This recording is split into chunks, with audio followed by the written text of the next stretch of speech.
In today's video, I'm gonna show you how to create this cinematic rocky landscape in Blender. What is great about this is that you can really get creative with it, right? I'm gonna show you how I did it, the techniques, and then you can go in on your own and mess with the lighting, mess with the rocks and do it really however you want. You can only go as far as your imagination, so reach for the stars. Welcome and welcome back to my channel. My name is Samuel. I create videos on Photoshop, Blender, DaVinci Resolve, editing, filmmaking, all this amazing stuff. If that is something that you're into, make sure to hit like and subscribe to my channel so that you don't miss any more of these videos. All right, that's enough talking for me.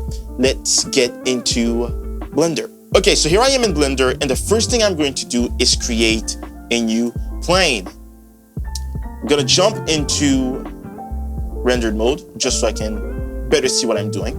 And then I'm gonna scale the plane up until I get the size that I want for the final render. So something like this should do. Then what I'm gonna do is I'm gonna add a subdivision surface modifier.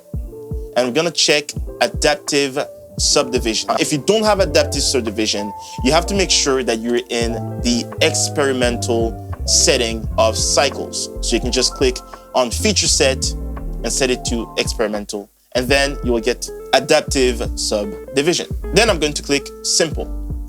Perfect. Okay, so now that we've created our ground plane, what we're gonna do is add textures. Now this really isn't complicated. What I did is I just went to textures.com and I used a rocky texture. So in Blender, what I'm gonna do is click on new material.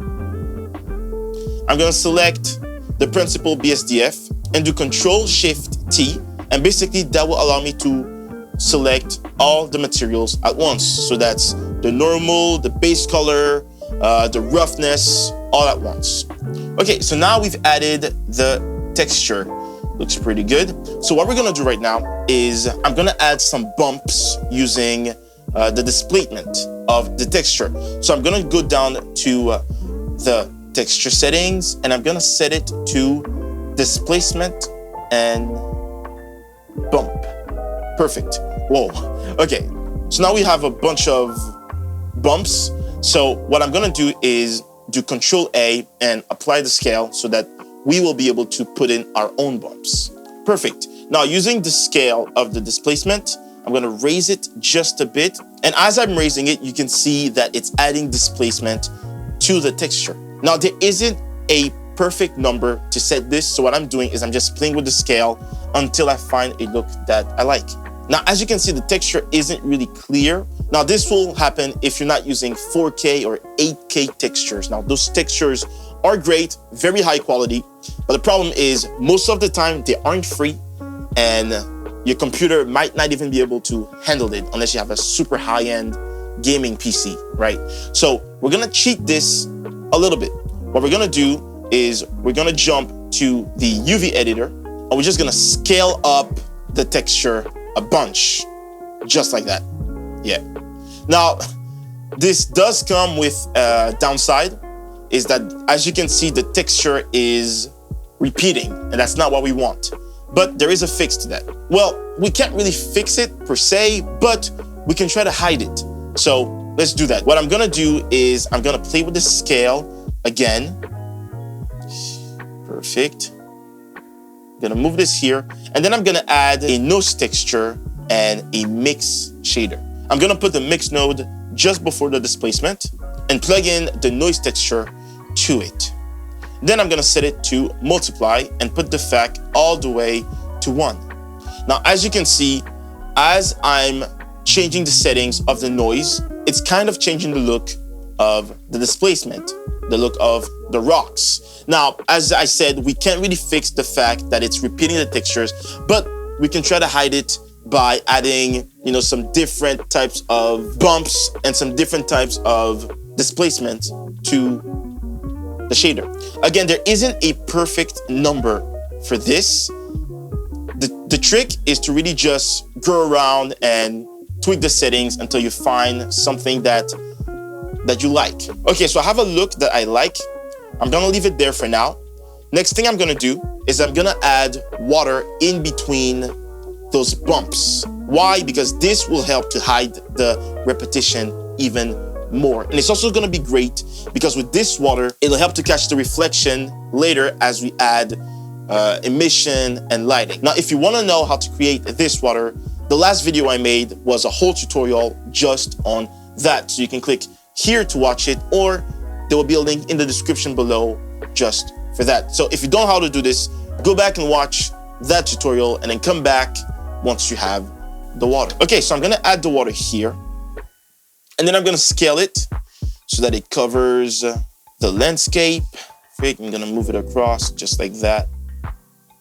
And then I'm gonna lower it a bit just so that it's, you know, it looks like there's little puddles of water in the landscape.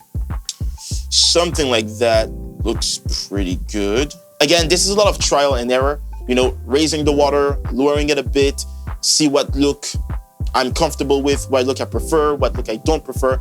So I'm showing you how I'm doing this. I'm showing you the techniques, you know, but the specifics, it's really gonna come down to your preferences and what you like. So now I'm gonna add some wetness to the rocks using a color ramp. And then I'm gonna raise the black points until I see a wetness level that I like. Something like this isn't too bad. Yeah, I'm gonna go to the water. I'm just gonna raise the color of the transparency just a bit.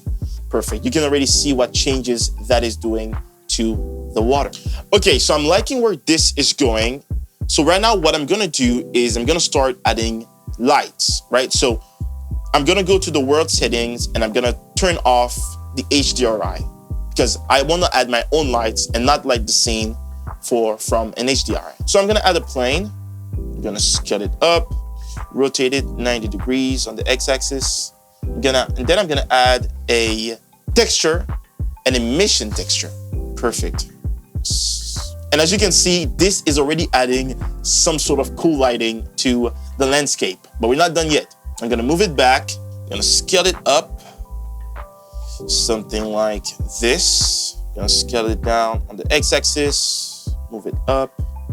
I'm scaling a little bit. All right, guys, so right now I'm just trying to find a good position for this emission texture, for this lighting, basically. I'm gonna raise the strength of the emission just a bit, and I think I like it here. Now, as you can see, this looks really cool, right? And you can see that the water is catching the reflection. The wetness that we added to the rocks with the color ramp is catching some of those reflection. Also, it just looks amazing. Okay, so right now what I'm gonna do is I'm gonna add a texture to this light source because I want the light source to come from an image. So what I'm gonna do is I'm gonna split the view here in two, go to shader editor, and I'm gonna click on the emission and press Control T. And this is gonna open the image texture, the mapping, and the texture coordinates. So what I'm gonna do is now I'm gonna go ahead and pick an image. So I picked this city image, but most likely I'm gonna change it. But for now, I just wanna put an image in there that has light so I can see what it's doing. And since this city here has a lot of lights, you can see that, you know, it's adding different colors of light to the scene. It's just really great. Real quick, I'm just gonna tab into edit mode. I'm gonna insert that and delete the middle face. This is gonna be like a door of light. Perfect. Then I'm gonna plug the emission back into it. And actually what I'm gonna do is I'm gonna plug in the texture into the alpha, and you'll see what this is doing. And then I'm gonna add a color ramp. So right now I'm using this color ramp as a filter, or kind of like a luma key, to basically key out all the dark points and only keep the brightest parts of the image. And then I'm gonna plug the color back into the emission. Then I'm gonna add a mix node and put it right here. Okay, now this is great because as you see that I'm changing the color, it's changing also the color of the lighting, of the emission. So this is really great. If there's a specific color that you want, you can use this node right here, and it's just so great. So I think I'm gonna settle on this blue right here. And you can use the fact to control the intensity of the color. I'm gonna raise it a bit here, just like that. So right now what I'm doing is I'm rotating the texture using the mapping node. And this is great because, you know, it's giving you a different look. It's changing the lighting a little bit, and it gives you a little bit more control over the lighting. Okay, now let's add some volumetrics. We're gonna add some fog.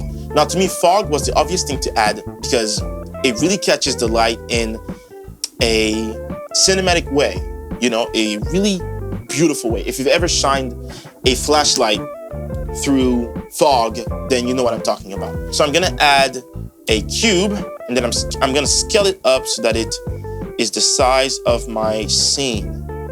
Perfect. Then in the shader editor, I'm going to add a volume scatter.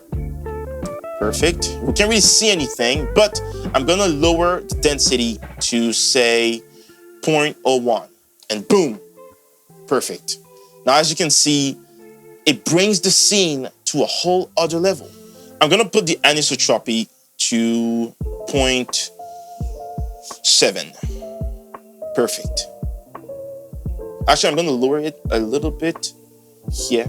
That's now, if I go into solid view, I can't see my scene because of, well, the cube. But that is a quick fix if we go into the viewport visibility and we set it from texture, we set it to display as bounds. So now we can see through the fog or through the cube even when we are in solid view.